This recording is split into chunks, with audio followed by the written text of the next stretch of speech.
Elise Cohen, 26 Patriots Drive.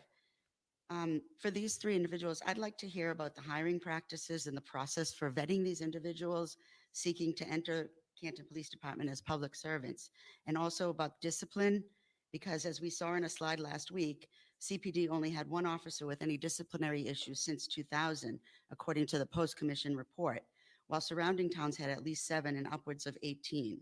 To me, this is indicative of a systemic issue within CPD. For hiring, I know that the chief with the human resource director chooses those that have passed the civil service exam, and then they come and get approval from you, which is what you're doing tonight. My question is, do select board members meet these prospective hires? Or are they simply rubber stamping the chief's decision?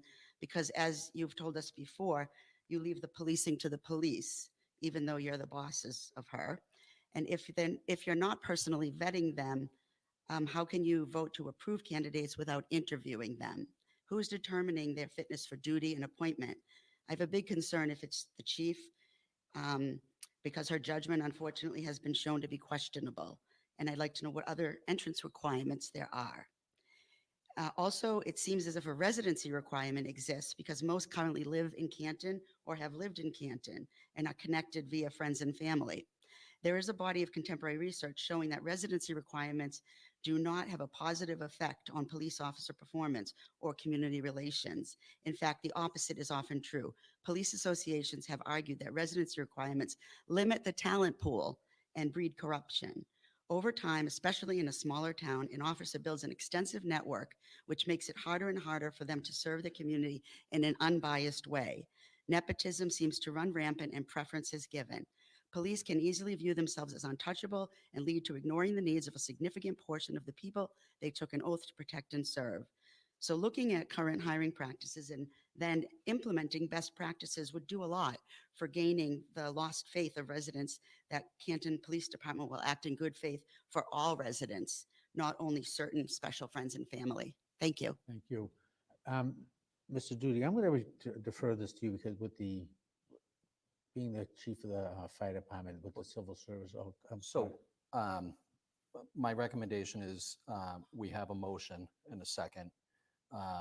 This falls under civil service. If Ms. Cohen, if you want to email those questions to the select board, I will get you the answers, but it falls under civil service, so the appointment's valid. So we have a motion and a second. So we have a motion, it's been seconded. So any other questions or comments? Hearing none, all in favor? Aye. 4-0. Moving on. Thanks. So Ms. Cohen, just if you email that to the select board, I'll get you answers to. And then next, it's just public comment. Comment. We are again at 15 minutes. If anybody would like to get up and have something else. Address anything? Again, if you could just please identify yourself with your address. Of course. Where is it? Oh. What am I doing here? Again, just a reminder, it's the comment period is 15 minutes, and we can allow. Stand by. We had 3 different minutes. songs. Okay. And then just hit the start button. Oh. Good? Yep. All right. So I do like to make sure that Just name and Oh, address, yes. sorry. Jennifer O'Donnell, 16 Walnut Knolls, Canton, Mass.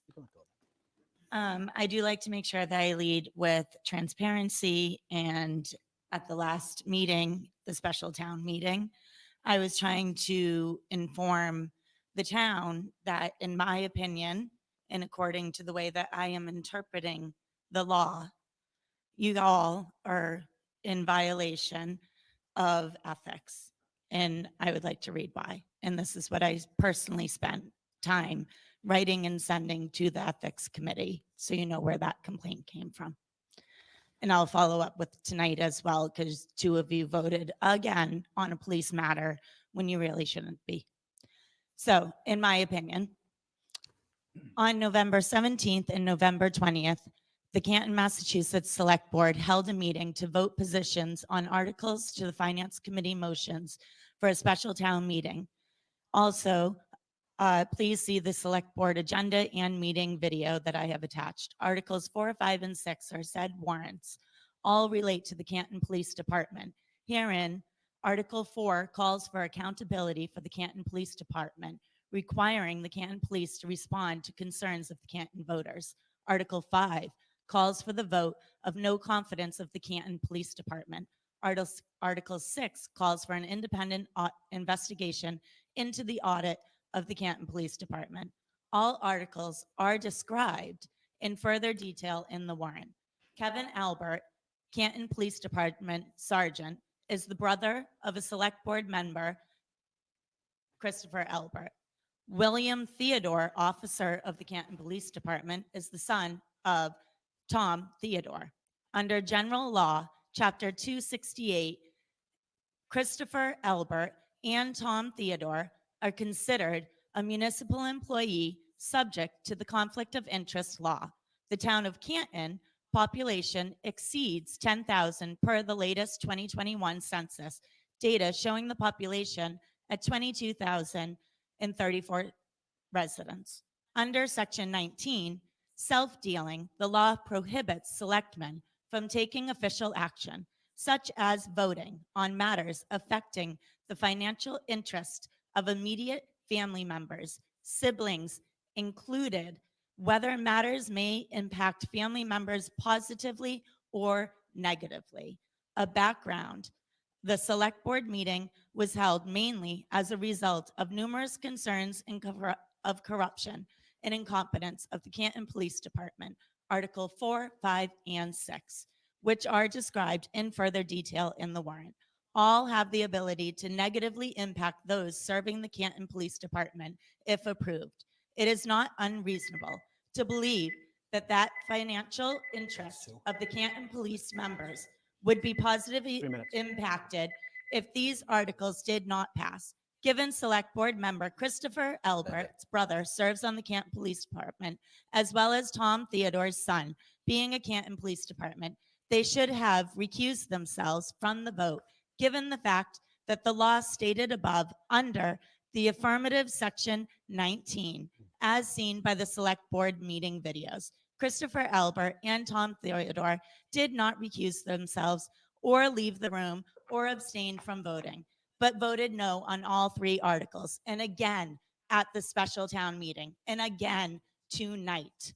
Okay, And thank you, thank you. Okay. furthermore, Tom Theodore is also in relations to the said egg thrower in an incident that happened against a resident. Okay, thank you. I Thank appreciate- you. Thank you.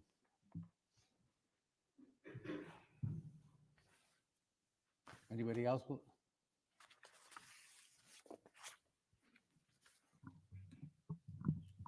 Hi, Angela Chan O'Donnell, 51 Turtlebrook Road. The Canton Police Department sent summons to 10 people for the felony charge of witness intimidation. The summons were issued November 22nd, 2 days after the special town meeting, during which residents voted for an audit of the CPD. Of the 903 who voted yes, 2 of them are now being accused of committing felonies. Their names are Keith and Robin Braley. They have been residents of Canton since 1977. They raised their 2 children on Pequot Street. Their son, Zach, played Little League in high school. Their grandson likes swimming in the new town pool. People may know their in-law as the guy who fished out a 6-pound northern snakehead from the res. What I know and what many residents who have lived in Canton far longer know is that Keith and Robin are not felons. They held a sign diagonally from a pizza shop over 100 feet away, reportedly within eyesight of an elected official. That's the term the police used on video when told they were violating the law. Within eyesight of Chris Albert. Right now, I'm within eyesight. Will I be arrested for objecting for witness intimidation when his eyes move? Is everyone he sees denied their First Amendment rights? The police themselves stated that Keith and Robin, along with the other 8 people there, did nothing wrong. None of them have criminal records, including the 17-year-old minor who is applying for college. Our tax money is paying for these allegations. It will backfire when more and more people witness the antics used to punish residents like Keith and Robin.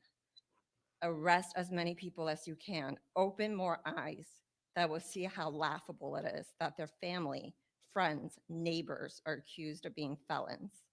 Show people how CPD leadership weaponizes the law to intimidate and to retaliate. They are saying, we will go after your money, your mental and physical well-being, your holidays with your children and grandchildren, your future if you don't sit down and stop. I hope that Keith and Robin, as well as the other 8 summoned, know that the people of Canton will keep speaking up for your rights as Americans, and we will not stop. And I thank you all. Thank you. Thank you. Thank you. Would anybody else like to speak?